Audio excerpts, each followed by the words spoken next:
God wants you to have faith. In Hebrews 11:6, it says, "And without faith it is impossible to please him, for whoever would draw near to God must believe that he exists and that he rewards those who seek him."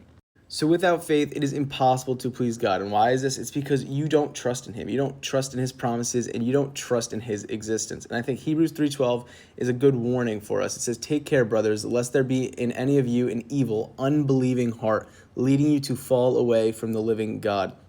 So unbelief in your heart causes you to fall away from God. And this is why it's so important to take every thought captive, because if we do not, these thoughts of unbelief are going to seep into our heart and going to cause us to drift away from God.